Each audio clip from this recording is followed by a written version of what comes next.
Minsan, ang hirap labanan ng kalungkutan. Hindi mo alam kung gagawa ka ng ikakasaya mo o mag-aantay na lang. Madalas malungkot pero may mga araw na masaya tulad ngayon.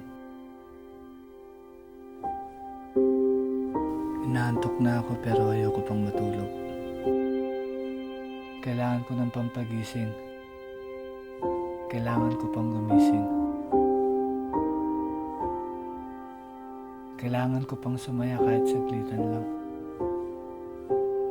Kahit isang minuto ayos lang. Kahit ilang segundo ayos lang. Kahit mapangiti lang ako ng isang beses.